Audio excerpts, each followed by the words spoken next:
잠실 새내교회 성도 여러분 평안하십니까? 계속해서 하나님의 말씀 읽기를 통해서 하나님의 은혜 많이 누리고 계신 줄 믿는데요.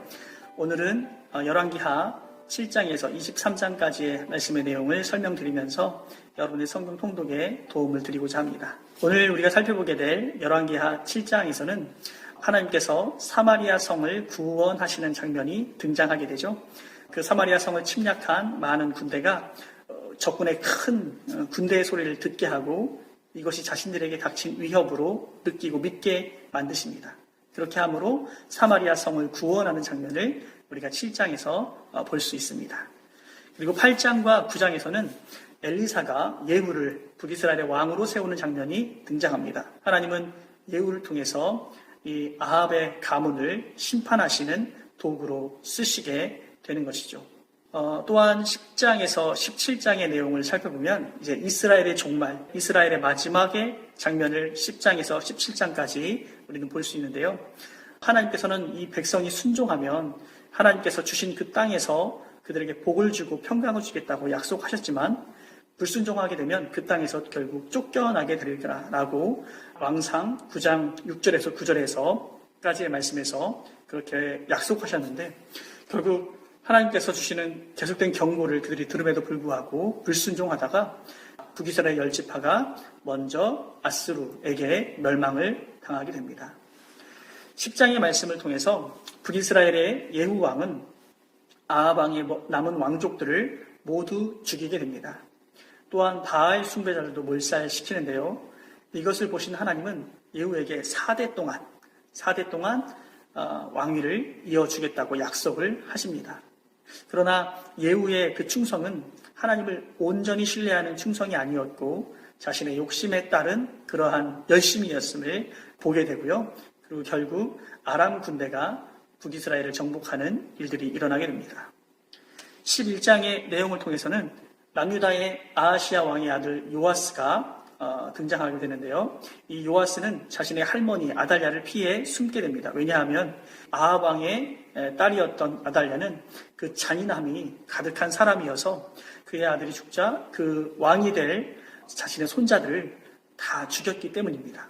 그래서 요아스는 할머니를 피하여 숨게 되고 결국 7살의 나이에 왕위에 오르게 되는 장면이 11장이 등장하죠.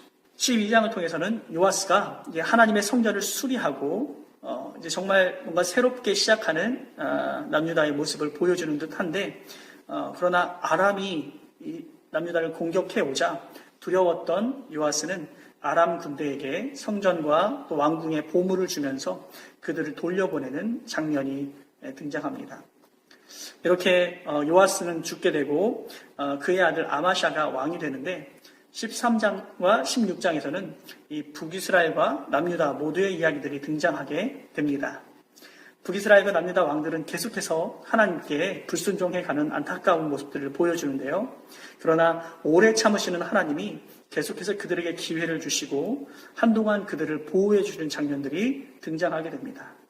그럼에도 불구하고 이 남유다와 북이스라엘 모두에는 우상을 숭배하고 하나님을 배반하는 그러한 장면들이 계속해서 연출되게 되어지는 것이죠.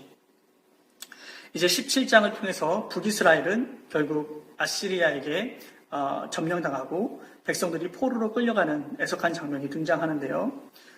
결국 BC 722년 북이스라엘은 멸망을 맞이하게 됩니다. 하나님은 그들이 불순종했기 때문에 벌하시는 것임을 분명히 말씀하시면서 아시리아 왕은 다른 지역 이 사람들을 북이스라엘 사마리아 지역으로 이주시켜서 이 사마리아에 살던 북이스라엘 사람들이 혼혈 민족이 되도록 그렇게 이루어 가지요. 그래서 결국은 그들의 정통성을 잊어버리고 역사 속에서 북이스라엘은 지워지게 되는 그런 일들이 일어나게 됩니다. 18장에서 25장은 하나님께서 남유다에도 계속해서 남유다의 자비를 베푸시지만 남유다의 19명의 왕 중에서 8명만이 선한 왕으로 등장하게 되고 나머지는 악한 왕이 등장하게 됩니다. 하나님은 그들이 계속해서 불순종한다면 큰 벌을 내리겠다고 많은 선지자들을 통해서 경고하시고 또 때때로 보호하시고 그들을 위하여 일하시지만 그럼에도 불구하고 그들은 순종하지 않고 하나님을 배반하는 일들을 계속해서 저지르게 되죠. 결국 남유다도 북이스라엘처럼 멸망해서 바벨론의 포로로 끌려가는 모습을 보게 됩니다. 이제 이 18장에서 25장의 내용을 좀 상세하게 보게 되면 18장과 19장을 먼저 살펴보겠습니다. 18장과 19장은 남유다의 히스기야 왕의 이야기가 등장하는데요. 이 남유다의 히스기야 왕은 하나님께 순종하고 또 하나님 보시기에 정직한 왕이었습니다. 그래서 그는 우상 숭배하던 곳을 파괴하고 또한 아시리아 왕을 섬기지도 않았습니다. 그래서 아시리아 군대가 예루살렘으로 쳐들어오지만 하나님은 예루살렘을 보호해 주시는 장면을 발견하게 됩니다. 하나님은 밤에 아시리아 군대를 멸하기 위해서 천사를 보내셔서 이 남유다를 보호하시는 장면을 보게 되는 것이죠. 또한 20장에서는 하나님께서 이제 히스기야의 기도를 들으시고 그의 병을 고쳐주시는 장면이 나옵니다. 그런데 히스기야가 바벨론에서 온 사신단에게 국가의 기밀을 알려주게 되는 실수를 저지르게 되죠. 그래서 이 예언자 이사야를 통해서 하나님께서 경고하실 때 바벨론에게 결국 멸망당하게 될 것이라고 예언을 듣게 됩니다. 그들은 언젠가 남유다의 백성과 보물들을 가져갈 것이다 라고 이 이사야는 예언하게 되는 것이죠. 오랜 후에 이제 히스기야 왕은 죽게 되고 히스기야의 아들 므낫세가 21장에서 왕으로 등극하게 됩니다. 므낫세는 아버지와는 달리 굉장히 악한 왕이었습니다. 그는 우상을 섬기고 악행을 저질러 하나님을 진노케 하는 왕이었습니다. 므낫세의 아들 또 아몬 역시 우상을 섬기며 악행을 저지르는 왕이 됩니다. 아몬이 죽자 백성은 8살이 된 요시야를 왕으로 세웁니다.